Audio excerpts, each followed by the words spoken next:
Amém. Deus seja louvado. Abra sua Bíblia, Filipenses, capítulo de número 2. Nós faremos a leitura dos versículos 1 ao versículo 8.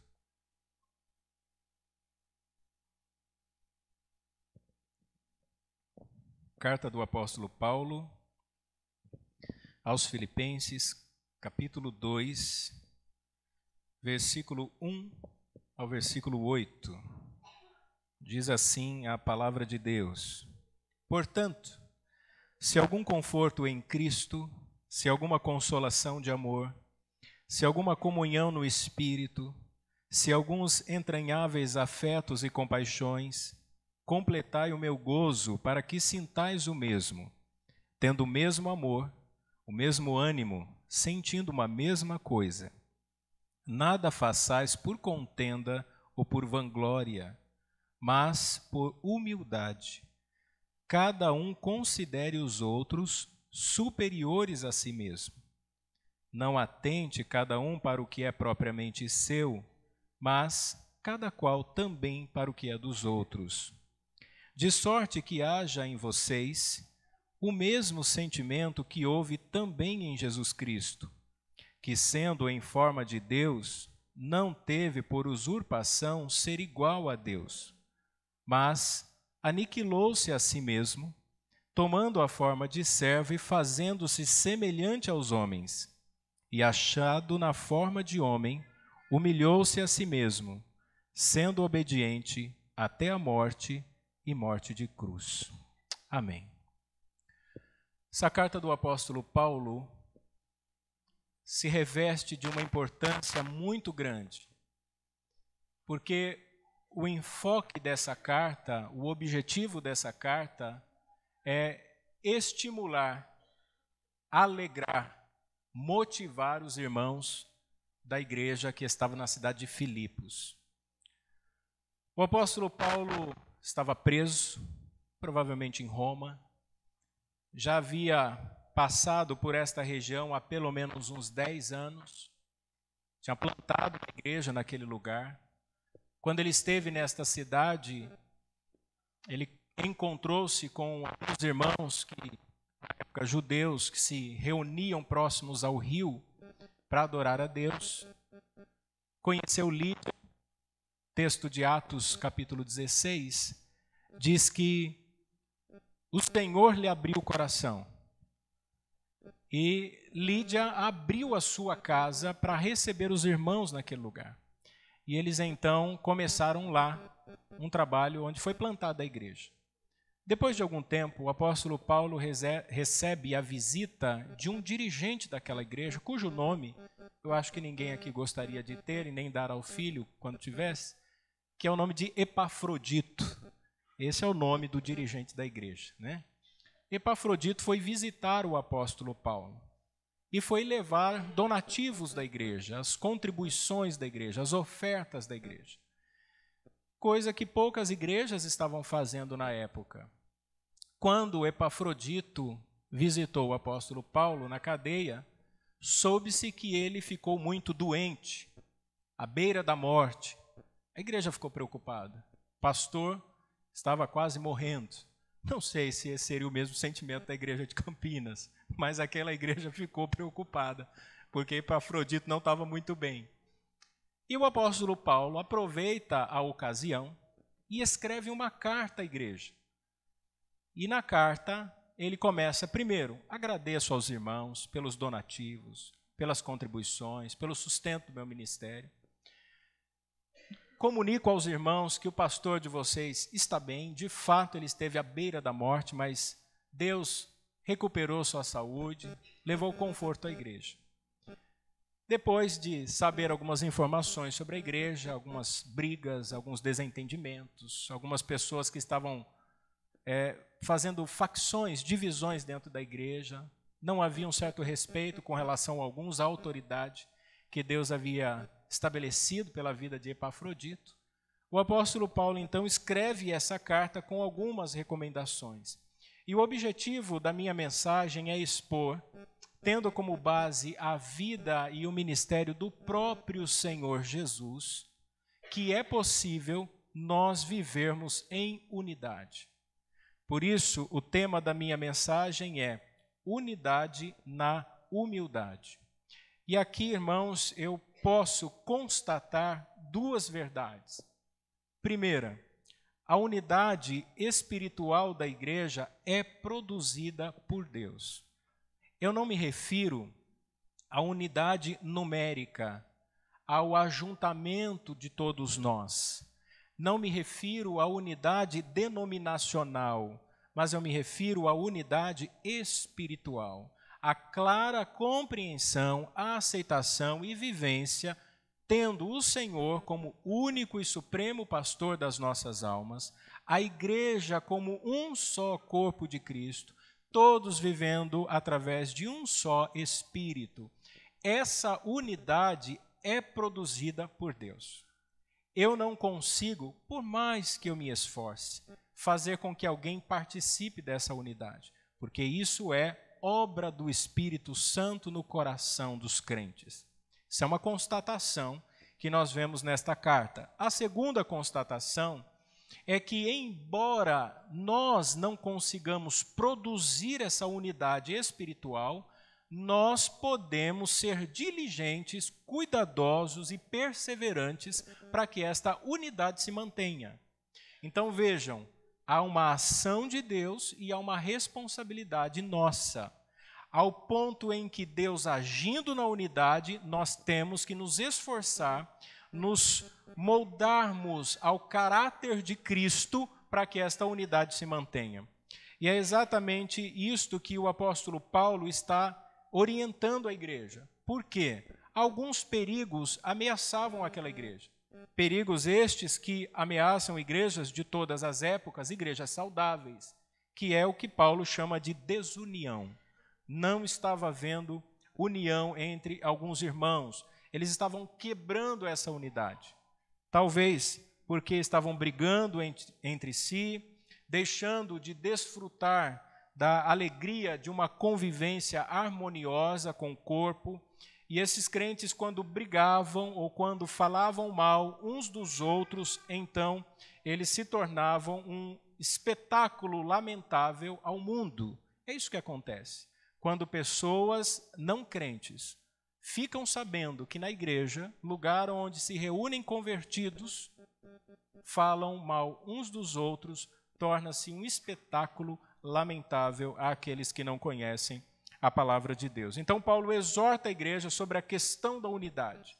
E agora o que me chama a atenção é que Paulo, por ser um apóstolo e ser um homem muito teológico, ele resolve um problema prático da igreja com uma construção teológica. Paulo vai falar sobre a doutrina da encarnação de Cristo para tratar um problema de unidade da igreja. Olha a sabedoria que Deus deu ao apóstolo. Então nós vamos, irmãos, compartilhar nessa noite, em primeiro bloco, eu quero falar sobre os conselhos do apóstolo Paulo, tendo Cristo como referência. Ele nos dá um norte, ele nos dá uma referência. E essa referência chama-se Cristo. E Paulo vai nos dar aqui pelo menos 4 recomendações no primeiro verso que nós lemos. Notem que no versículo 1, ele começa dizendo assim: se há algum conforto em Cristo. Aqui a palavra grega utilizada é paraklesis. A ideia é assim: Cristo é o nosso conforto, e por ele ser o nosso conforto, ele nos obriga a vivermos em unidade, a vivermos em paz. Eu não sei se você já teve a experiência de ter que conviver com alguém que você não gosta muito, mas você mantém a paz porque é alguém que você gosta muito ou alguém que fez algum benefício para você diz assim: por favor, em nome da nossa amizade, evite problemas com fulano de tal. A ideia de Paulo é a seguinte: irmãos, eu sei que viver na igreja não é fácil. E eu não estou aqui dizendo que quem está certo ou quem está errado, porque eu sei que está todo mundo errado.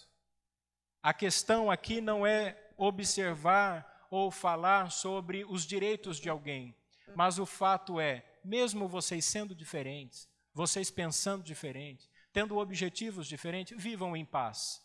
Mas façam isso porque o conforto que nós temos é o conforto que está em Cristo.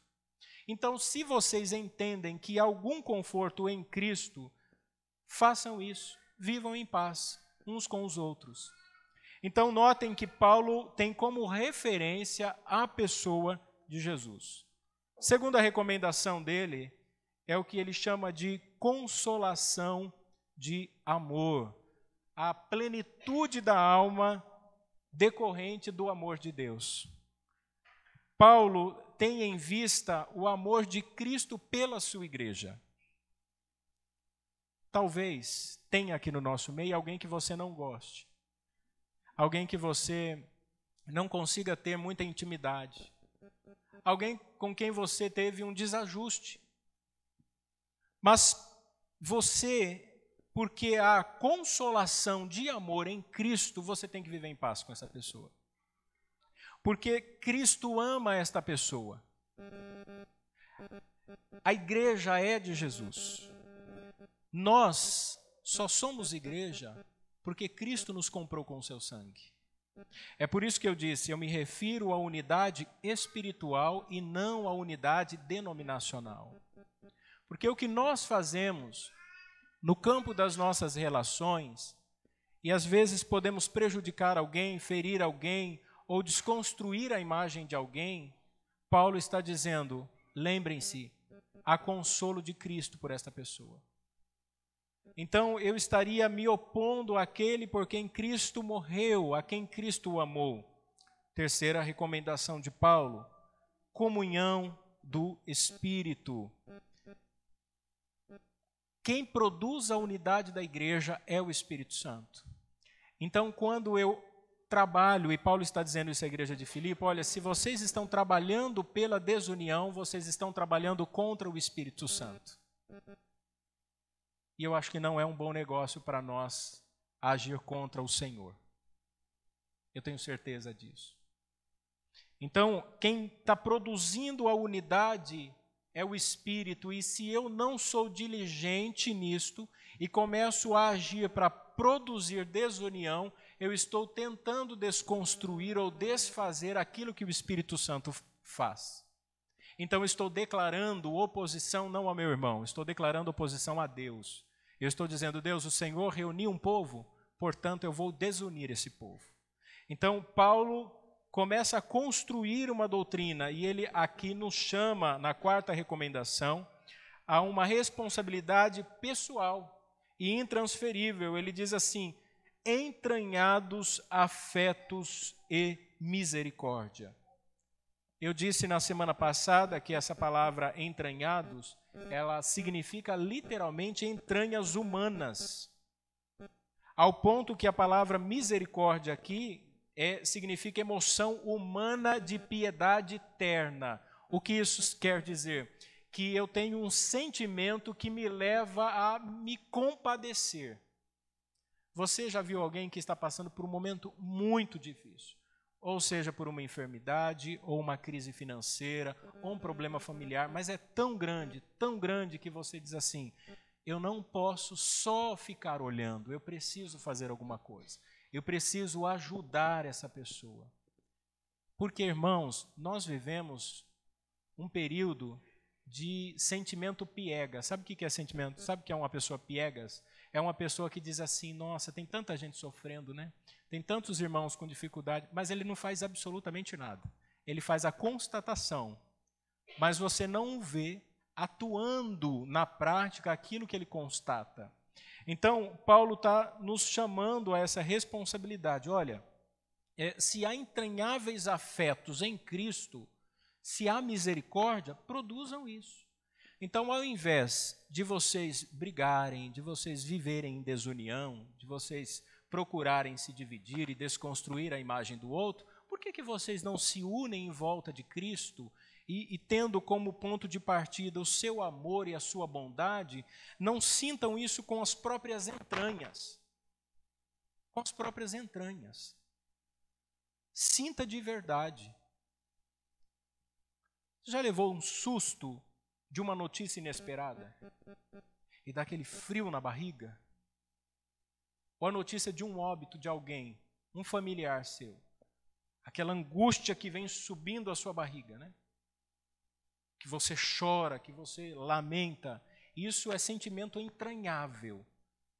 Vem como uma espécie de dor de barriga, ou um frio na barriga. Paulo está nos convocando a termos esse tipo de sentimentos, a não vivermos assim, a não vivermos de aparência, mas a sentirmos. Olha o verso 2: sintam o mesmo gozo, amor e ânimo, sintam todos a mesma coisa. Paulo está escrevendo isso aqui, meus irmãos, da antessala do martírio. Ele está num cárcere e ele ainda está preocupado com a igreja, a sua atenção está voltada para a igreja. E Paulo escreve à igreja e ele fala sobre a importância dessa unidade de pensamento, de amor, de ânimo. Ele está dizendo, sintam todos a mesma coisa. Isso não quer dizer que a gente tenha que concordar com tudo. Isso não existe. Isso não existe. Eu costumo ter uma frase de efeito que é assim: não há visão errada no que diz respeito a trabalhos de igreja. Às vezes, por exemplo, ministério, organizações internas. Porque, irmãos, eu tenho 25 anos de conversão. Os problemas que aqui existem em todas as igrejas, como existia nessa igreja. O que existe, na verdade, são visões diferentes. Mas o que Paulo está dizendo, trabalhem sob a liderança de Epafrodito. Epafrodito é quem foi colocado aí. Havia um problema, uma crise de liderança, e é por isso que ele começa a sua carta dizendo que ele recomenda com os bispos e diáconos da igreja, o oficialato da igreja. Quando a igreja começa a viver em desunião, ela perde a referência da própria liderança. E quando a igreja entra em crise com a sua liderança, o povo sofre. Graças a Deus, nós temos vivido um momento de paz, um momento de bênçãos, mas isso não significa que todos nós temos o mesmo jeito de pensar. Nós temos histórias diferentes de vida. Nós temos idades diferentes. Nós temos formação diferente. Temos percepções diferentes a respeito da realidade. Temos uma cosmovisão, não deveria ser, mas é diferente de muita gente. E às vezes a gente pensa, não, tem que ser assim, tem que ser assado. Paulo está dizendo, não façam isso. Há uma liderança, trabalhem juntos. Estejam unidos, por quê? Porque vocês se regozijam em quem? No pastor, na igreja, no conselho? Não. Regozijai-vos sempre no Senhor. Outra vez vos digo, regozijai-vos. Paulo está preocupado com essa unidade da igreja. E ele não está dizendo que todo mundo tem que concordar. Mas o que é essa unidade, então? O que isso significa, pastor? Ao que Paulo se refere, primeiro, nós precisamos ter unidade nos relacionamentos. Notem que os irmãos de Filipos, eles estavam brigando. Havia luta, havia disputa, havia vanglória. Vanglória é alguém que faz alguma coisa para que alguém olhe e fale assim, você é demais. Você acha que é a mais inteligente dessa igreja. É o mais trabalhador dessa igreja. A pessoa que não faz para Cristo, mas faz em benefício próprio. Mas como que nós vamos ter essa unidade no relacionamento? E aqui eu quero usar um termo que tem sido muito comum hoje em dia, chamado de inteligência social. Eu não sei se vocês já ouviram a respeito ou se já leram alguma coisa. Há muitas pessoas que sofrem com relacionamentos coletivos porque ela não tem inteligência social. O que é isso? Primeiro é empatia. Empatia é, quando você conhece alguém, quando você se relaciona com alguém, procure colocar-se no lugar daquela pessoa. Nós vivemos uma época em que as pessoas acabam fazendo um falso juízo. Há muita dificuldade de comunicação. Há muita interferência nas comunicações. E as pessoas sofrem com isso. Porque cada um tem uma opinião, tem uma maneira de ser, tem um jeito de ser. E aí, aqui, nós aprendemos sobre a importância do relacionamento. Segundo, precisamos ter unidade espiritual.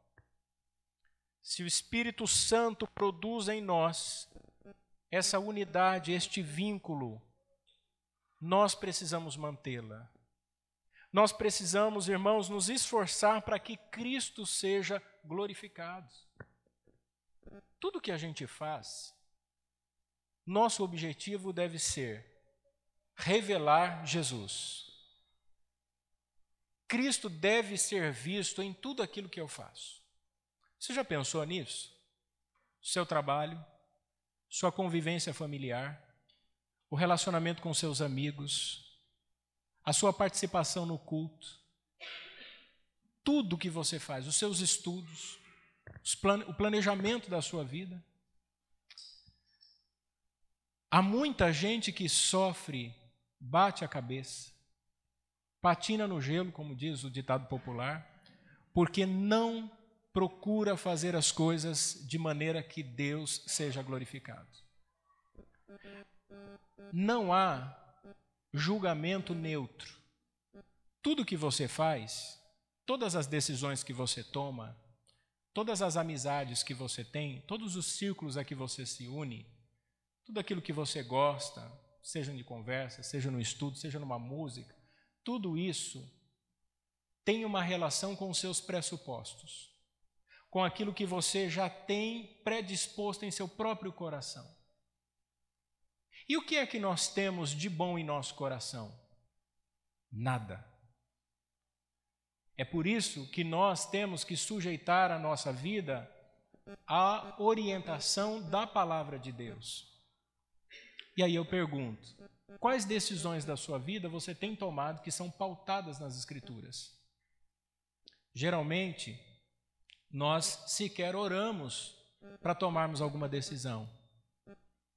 Sequer nos submetemos aos conselhos da própria palavra de Deus. É daí que surge a ideia de religiosidade. Nós nos acostumamos com o ambiente da igreja, nos acostumamos com as amizades da igreja, nos acostumamos com as atividades da igreja e nós perdemos a percepção do que é a vida espiritual. Isso é um grande risco, um grande risco.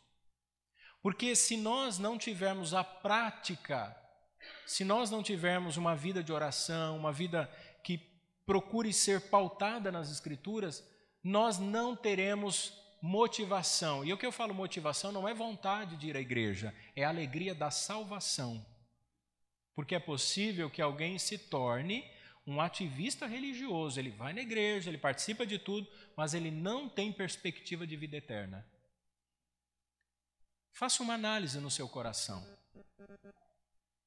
Faça um momento de introspecção, olhe para dentro de você. Suas motivações, os sentimentos que você tem no seu coração, as decisões, as atitudes que você tem tido nos últimos dias. Você pode olhar para a sua vida e dizer assim, pastor, como eu estou feliz, porque a minha vida como esposo, como esposa, como filho, como pai, como membro dessa igreja, tem glorificado a Deus, pastor. Eu tenho procurado fazer o melhor, porque eu sei que não é para a igreja, não é para a minha família, é para Deus. É para Deus. Eu comentei semana retrasada sobre a alegria na oração. O apóstolo Paulo falou isso, que ele se alegrava ao orar pelos irmãos. Poucas pessoas sentem alegria enquanto oram. Eu tenho visto muita gente sentir alegria em tanta coisa. Nós passamos horas nas redes sociais, no celular, mas é muito pequena a nossa comunhão. E a gente tem que reconhecer isso. Isso não é uma coisa que surgiu agora. É uma coisa que talvez você já com muitos anos de vida cristã tenha se percebido. E aí a pergunta é, mas por que não muda? Por que a gente não consegue ser diferente? Precisamos, terceiro ponto aqui, ter unidade de sentimentos. Uma outra frase que tem sido muito mencionada aí fora é a inteligência emocional. Inteligência emocional usa-se muito no ambiente das empresas, dos trabalhos em equipe. Há pessoas que não têm inteligência emocional. Por que vocês acham que músicas como sertanejo universitário com sofrência, traição, mentira, são tão ouvidas aí fora? Por que vocês acham que os programas que mais são vistos e as pessoas que mais são admiradas são pessoas com um baixíssimo nível intelectual? Porque as pessoas perderam a inteligência emocional. Tem gente que está sempre para baixo. Tem gente que está sempre de mal. Tem gente que está sempre reclamando, está sempre com confusão, está sempre envolvido em problema. Não tem maturidade espiritual. Paulo está dizendo para a igreja, deixem de bobagem. Vocês não vão morar no céu. Não é Cristo o Senhor de vocês?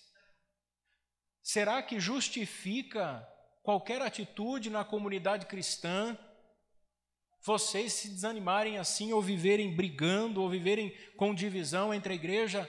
Olhem para o Calvário, olhem para Cristo, olhem para a sua humanidade, olhem para aquele que deixou a glória e nasceu como homem. Ele é a referência de vocês. Se você não olhar para Jesus, nada vai estar bom para você. Não olhe para mim, não olhe para os presbíteros, não olhe para o líder do seu ministério, olhe para Cristo. Ele é o sumo pastor. Hebreus 12 diz que nós temos que olhar para Ele, que é o autor e consumador da nossa fé. É por isso que quando nós entramos nesse tipo de relacionamento, nesse tipo de postura, nós fazemos exatamente as mesmas coisas que fizeram Adão e Eva. Primeiro, fuga. As pessoas fogem de suas responsabilidades. Nós fugimos das nossas responsabilidades. A gente sabe o que tem que fazer. E quando a gente quer uma coisa, a gente faz, porque a gente quer. Agora, quando se diz respeito ao reino de Deus, a gente inventa desculpa. Ah, não dá. Estava muito ocupado, minha vida é corrida, não dá para melhorar, não tenho tempo para orar, não tenho tempo para ir para a igreja, não tenho tempo para melhorar o meu relacionamento. Eu não consigo. Essas desculpas até podem valer para mim, mas não justificam a Cristo. Por quê? Porque João, quando registra a carta às 7 igrejas, ele sempre se apresenta, Cristo sempre se apresenta como aquele que conhece. E ele diz assim, eu conheço as tuas obras. Ele sabe quem nós somos. Então nós precisamos parar de fugir e começar a lutar pela glória de Deus. Crentes não são competidores. Crentes são cooperadores no Evangelho. É assim que Paulo começa a sua carta. Verso 3, ele nos dá outra recomendação, ele diz assim, façam por humildade. Querem fazer o que é certo? Façam por humildade. Humildade vem do latim humus, que significa terra. Quando é que alguém pode ser considerado uma pessoa humilde? Quando essa pessoa reconhece que ela vem da terra. Ser humilde é saber que você veio do pó da terra. Adão foi feito do pó da terra. Todos nós viemos de Adão, logo somos todos absolutamente iguais. Todo mundo quando soa fede. Se não tomar banho fede também. Todo mundo fica doente. Todo mundo pode engordar, emagrecer, perder cabelo. Ninguém é melhor do que ninguém. E infelizmente há muita gente que acaba se apegando a um espírito de arrogância. De arrogância. E o que eu me refiro de arrogância não é olhar feio, não é olhar torto, é não querer se relacionar. É alguém dizer assim, não, eu me fecho a isso, eu sou seletivo. Humildade é fundamental. Então eu olho para as pessoas, eu vejo que as pessoas erram como eu erro também. E Paulo está chamando a atenção da igreja. Façam, mas façam por humildade. Tudo que você fizer é por humildade, porque Cristo é a nossa referência. E às vezes a gente pensa assim, humilde é o camarada que é pobre. Você já ouviu isso? Nossa, ele é tão humilde, coitado. Né? Conheço lá, eu tenho um vizinho tão humilde, não tem nem o que comer. Não confunda humildade com pobreza. Tem muito rico humilde. Tem muito pobre arrogante. Tem gente abastada que é humilde, que se relaciona com o outro como um igual. E você pode encontrar pessoas em estado de rua que são arrogantes, que não aceitam ser corrigidas. Aliás, muita gente vai parar no estado de rua, na sarjeta, nas margens da sociedade, exatamente por causa da arrogância. Maridos arrogantes acham que é melhor terminar com o casamento do que corrigir as coisas. Esposas arrogantes preferem criar desavença com o marido do que educar corretamente os filhos. Terminar um casamento. Filhos arrogantes não se submetem aos pais. Tem filho que aponta o dedo para o pai, para a mãe. Isso é inadmissível.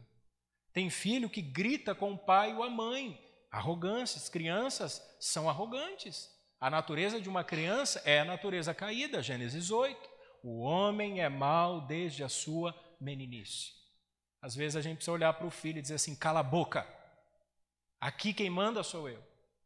Pai e mãe que não faz isso, que não estabelece limites. Uma hora o filho está batendo nele. Humildade, as pessoas precisam aprender isso. Estamos vivendo a época em que está aflorando muito a autoimagem, né? E a gente gosta disso. Eu já mencionei aqui que quando a gente tira a foto, nós colocamos naquele modo que a foto fica mais bonita, porque a gente quer mostrar uma imagem boa. É a geração da selfie, né?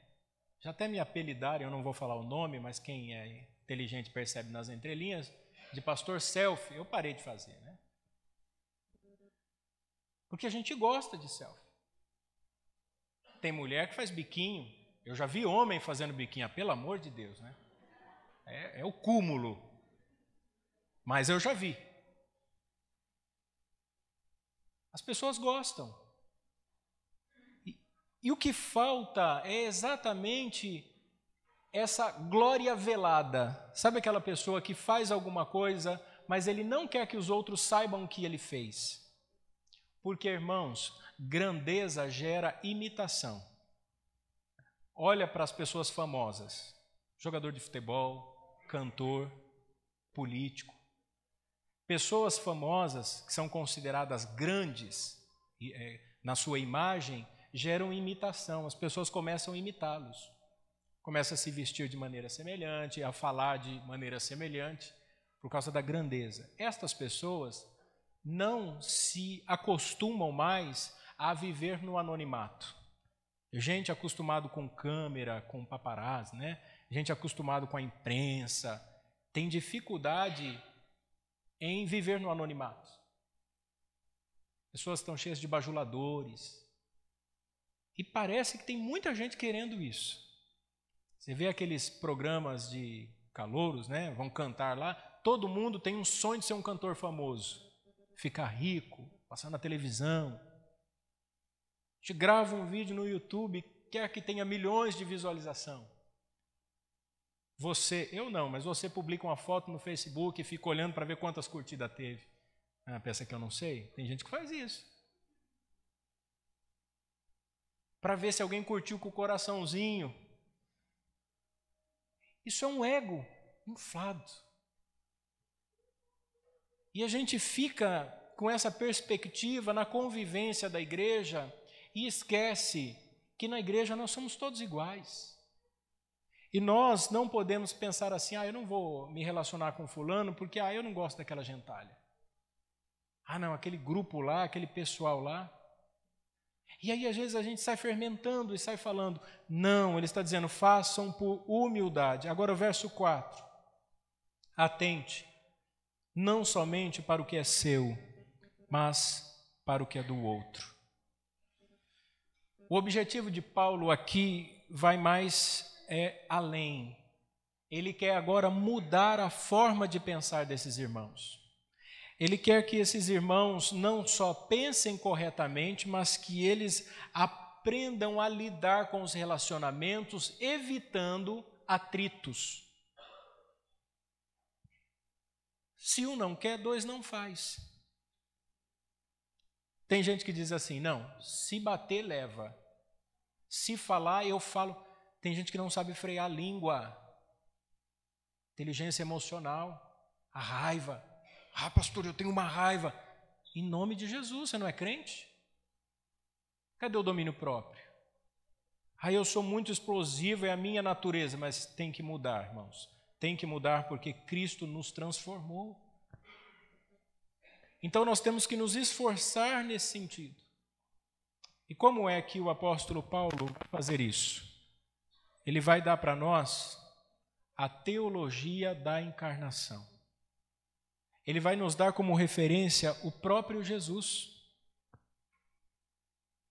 Quer saber lidar com os seus irmãos? Quero.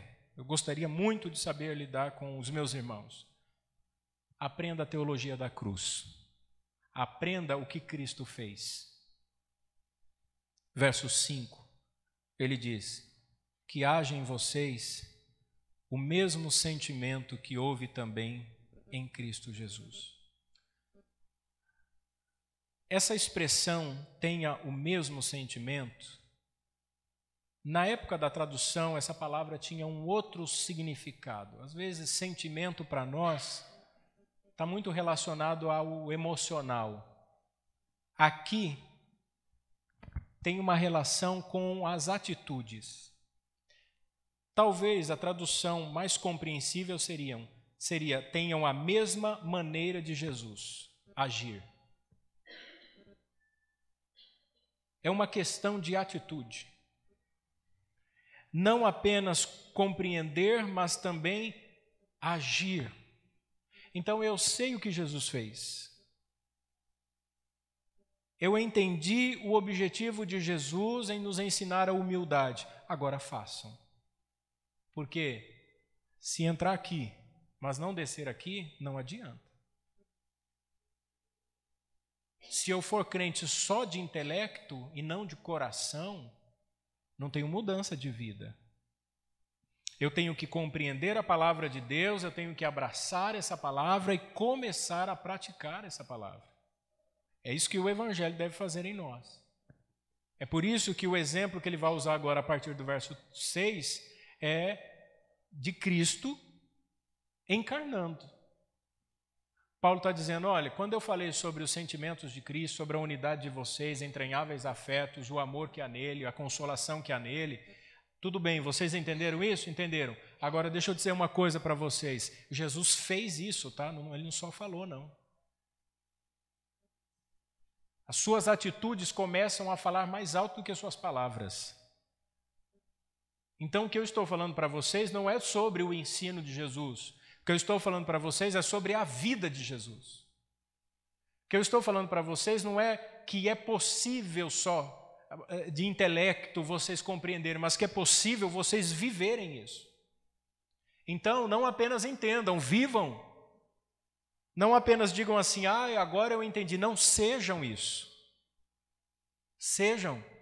Produzam na vida de vocês. Verso 6. Olha só o exemplo de Jesus. Sendo em forma de Deus, não teve por usurpação ser igual a Deus. Sendo em forma de Deus. A palavra forma aqui nessa carta do apóstolo Paulo, ela tem duas traduções. Uma é a palavra grega morfe e a outra chema. Morfe é aquilo que é imutável em sua essência. Jesus sempre foi Deus. Ele não usurpou, ele não se apegou a isso, ele é um coigual ao Pai, é um coeterno, é um consubstancial, ele é o mesmo Deus. E Paulo começa dizendo assim, Jesus é Deus, tem algo maior do que isso? Ele é Deus, e sendo em forma de Deus, ele não se apegou a isso. Ele não usurpou o ser igual a Deus. Cristo partilha da natureza. Cristo tem a mesma essência. Tem muita gente que pensa assim, quando Jesus veio na terra, quando ele nasceu, bebezinho, ele deixou de ser Deus, né? Ele deixou de ser Deus para ser homem. Isso não existe. Isso é heresia. Jesus nunca deixou de ser Deus. Deus nunca deixa de ser Deus. Deus é Deus. A diferença é que Jesus passou a ter uma nova natureza. Até o dia do seu nascimento, a única natureza era a natureza divina. Depois que ele nasceu, tem a natureza humana. Então, ele, sendo em forma de Deus, totalmente divino, ele se limitou aqui de tal modo, não se apegando a isso, e nasceu completamente homem. Cristo é Deus se tornando homem aqui. Deus encarnado.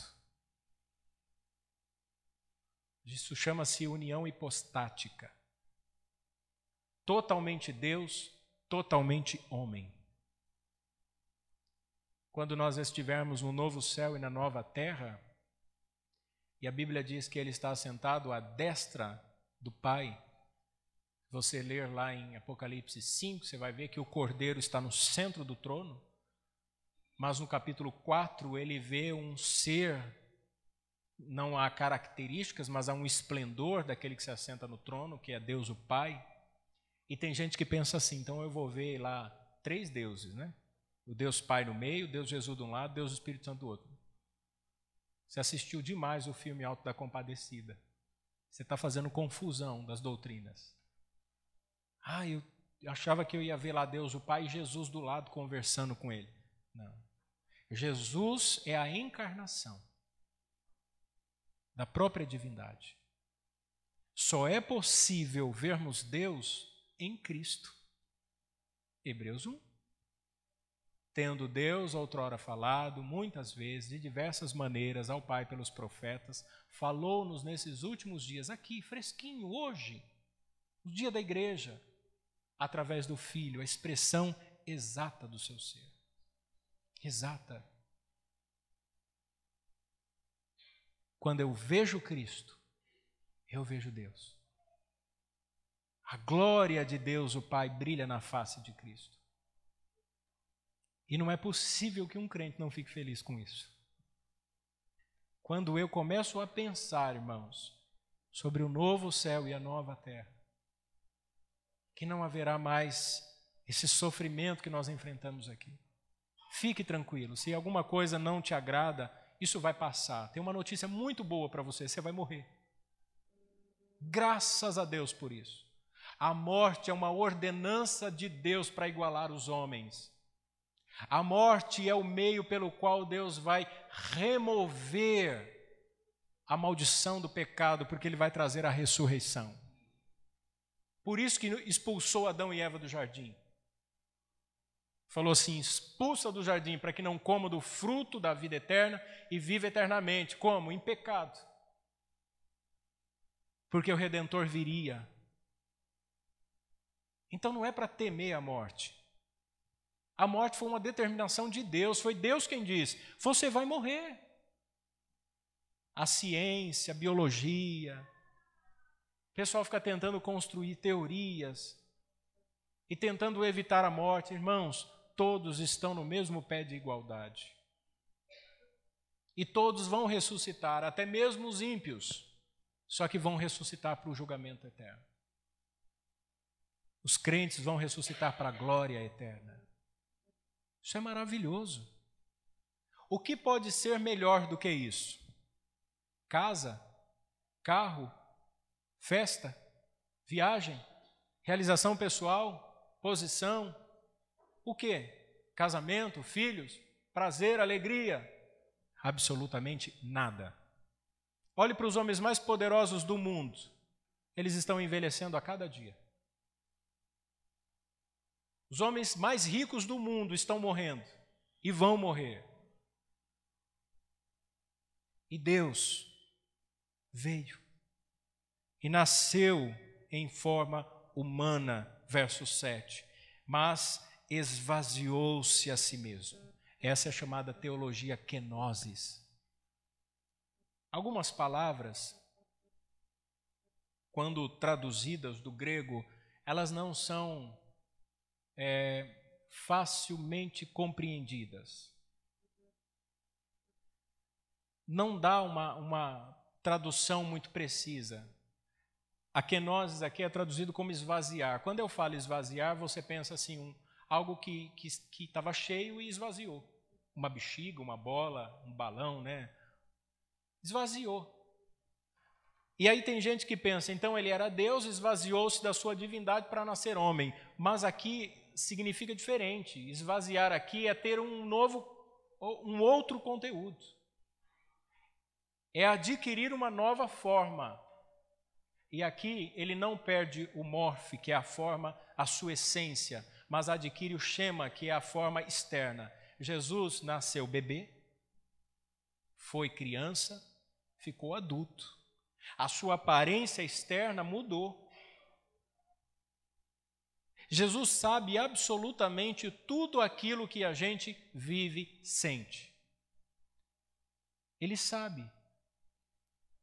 Eu sinto dor. Jesus padeceu dores. Eu sinto angústia e solidão. Jesus se sentiu angustiado no Getsemane, sentiu solidão, todos o abandonaram. Ah, pastor, mas eu sinto desprezo. Jesus também. Já cuspiram no seu rosto, já te bateram no rosto, já rasgaram sua roupa e te deixaram pelado no meio da rua? Fizeram isso com Jesus. O que fizeram com você? Puxaram o seu cabelo? Deram-lhe chicotadas. Pregaram ele numa cruz. Então não tem como a gente dizer que Jesus não sabe o que a gente está passando. Ah, mas eu tenho uma enfermidade que está me consumindo e está me fazendo doer. Jesus sabe o que é dor. O seu sangue derramou. E não era ficção, como nos filmes que a gente assiste. Era sangue de verdade. Quem estava lá aos pés da cruz poderia colocar a mão que era sangue coagulado. Era um homem agonizando na cruz. Você já viu uma pessoa agonizar? Já viu uma pessoa perto da morte? Uma cena horrível, triste. Agora imagine uma pessoa ensanguentada, toda machucada. Agora imagine que aquela pessoa é Deus. É isso. Agora faça uma reflexão na sua vida sobre as suas indolências e as suas omissões. O quanto nós somos negligentes à vida espiritual. E nós deveríamos sentir vergonha. Porque ao mesmo tempo que a gente diz que Cristo morreu por nós, nós não correspondemos ao seu amor. E quando a gente faz alguma coisa por alguém que ama, a gente diz assim, olha, eu faço tanta coisa por você, você é tão ingrato. Esposas dizem isso para o marido, maridos dizem isso para suas esposas. Trabalho que nem um doido aqui, ó, e você não reconhece o meu esforço.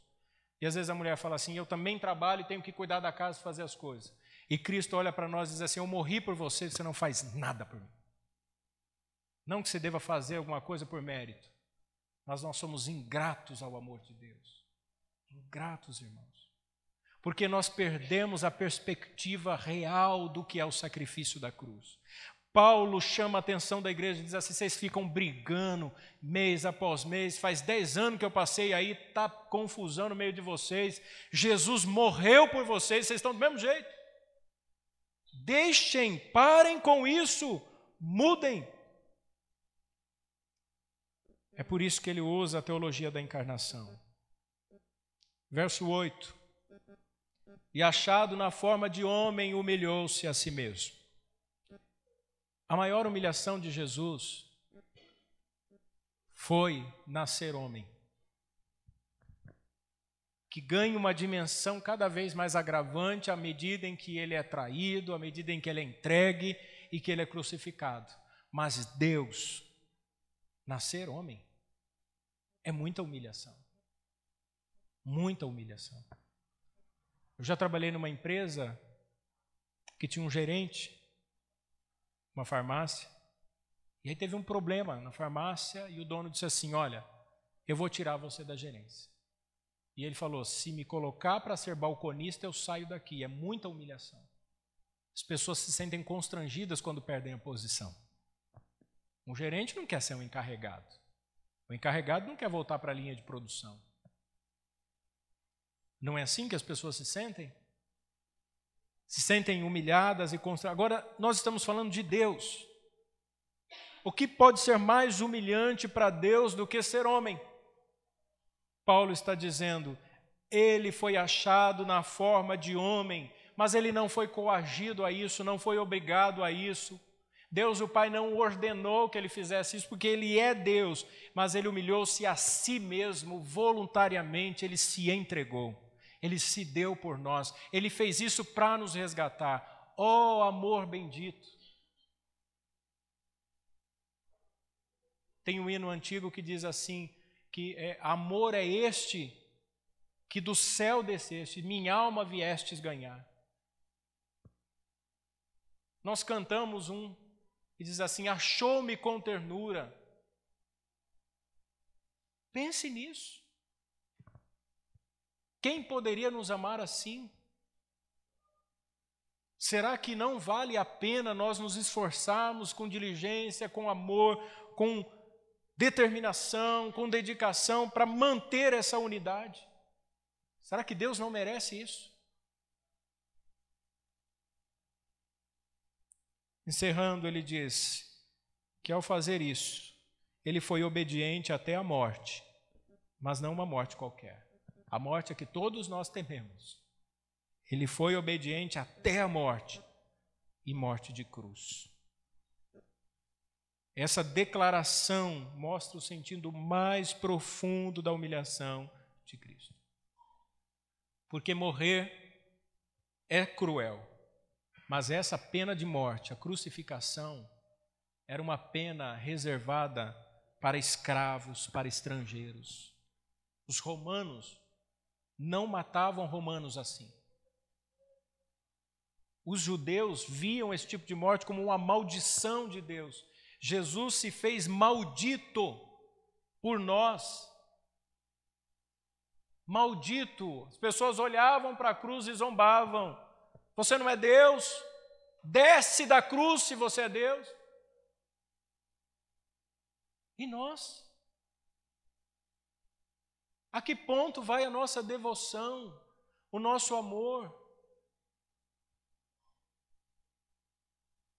Ele se fez maldição. Quando você ouve mal a respeito de você e alguém chega e diz assim, ó, estão difamando o seu nome, você diz assim, quem? Que eu vou acertar as contas com essa pessoa. Porque estão maldizendo, estão te fazendo maldito, mal falado. Cristo se fez maldito por você, por mim, por nós. E tem transformado a crucificação, esse espetáculo da glória de Deus, em uma propaganda fajuta, e tem feito gente pensar que a morte de Jesus é para garantir dinheiro, cura de doença, triunfalismo, bênção sobre bênção. Mentira! Você vai sofrer. Se você quer ser crente fiel, se prepare. Se prepare. Você vai sofrer. Nós temos irmãos do nosso convívio que estão no leito da dor, porque isso faz parte dessa existência, irmãos. E tem gente brincando com a vida espiritual, mas um dia chega um momento do grande desafio. Pense nisso. Sua família, ninguém vai poder impedir isso. O dia em que Deus nos chamará ao acerto de contas. A gente fica preocupado com tanta coisa. Não estou dizendo que não tenha que planejar a vida, que não tenha que desejar. Tem que trabalhar, tem que estudar, tem que procurar uma vida mais tranquila, mas não pode procurar estas coisas e abandonar a vida cristã, a vida espiritual. Ame a Deus, ame a Cristo, mais do que o seu marido, mais do que os seus filhos. Eles não são seu, não se apegue a isso. Os seus filhos vão embora um dia. Vão embora da sua casa e vão embora dessa vida também. Seus bens também vão embora, sua saúde também vai embora. Seu marido, sua esposa, seus pais, tudo vai acabar. Tudo. Tudo isso aqui passa. Às vezes os jovens se apegam à flor da idade, está todo mundo bonito e saudável e quer curtir a vida, mas isso passa também. Por isso que a Bíblia diz assim, quando os dias forem bons, regozije-se, alegre, planeje, faça mesmo valer a pena. Mas lembre-se, quando os dias forem ruins, considere, Deus faz tanto um quanto o outro, para que você não saiba nada sobre o seu futuro.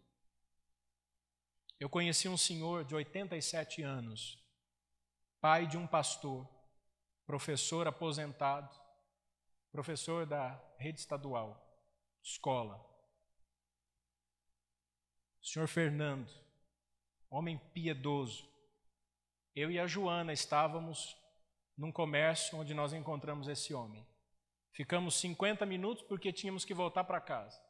Falei para a Patrícia que ia fazer uma coisa e achei que o tempo ia ficar muito longo.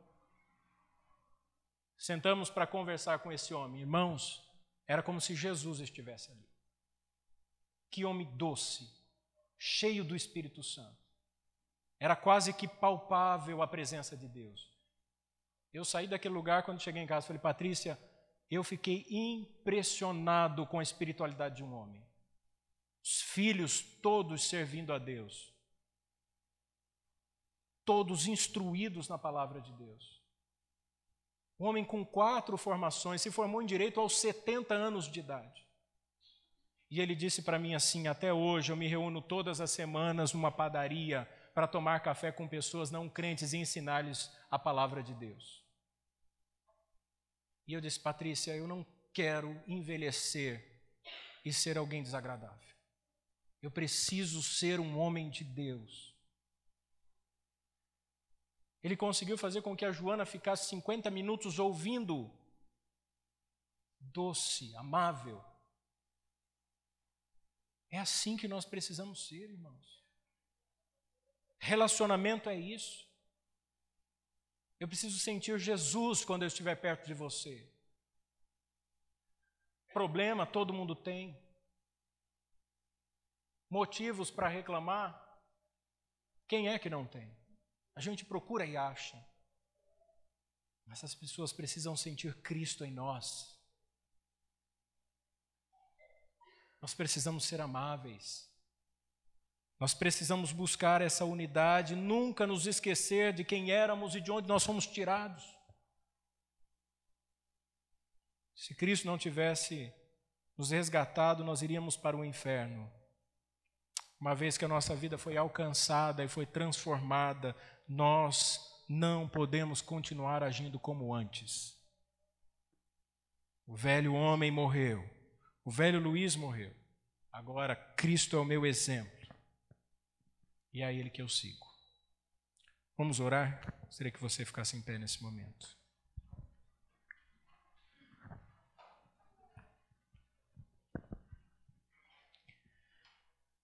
Ó Deus, nós te louvamos pela Tua palavra, Senhor. Nós temos aprendido muito nesta carta do apóstolo Paulo.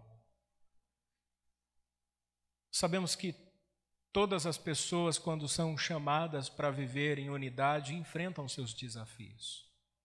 Porque todos são falhos, todos são pecadores. O atrito, o desgaste nos relacionamentos. Isso aconteceu na igreja de Filipos. Isso nos dá uma advertência também.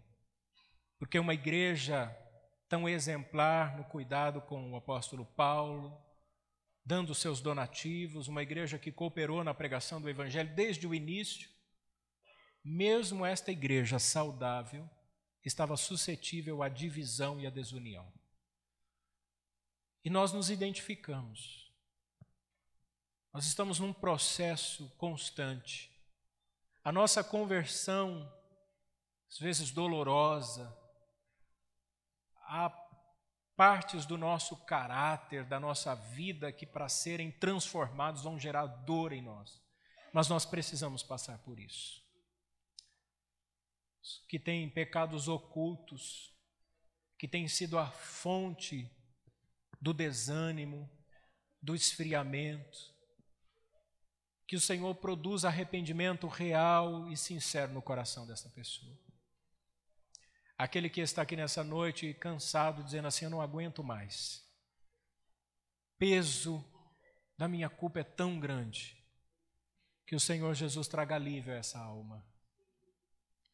Que nós sejamos diferentes, ó Deus. Que a nossa vida seja um exemplo para aqueles que estão lá fora. Que consigamos viver uma vida agradável a Ti. Ah, Deus, ensina-nos a não olharmos para os nossos irmãos nos seus defeitos, mas a olhar as qualidades. Todos nós que aqui estamos fomos comprados pelo sangue de Jesus. Nós precisamos manter essa unidade, Senhor. Que o Teu Espírito mantenha, que Teu Espírito gere essa unidade entre nós e que nós sejamos diligentes e cuidadosos para a glória do Teu nome.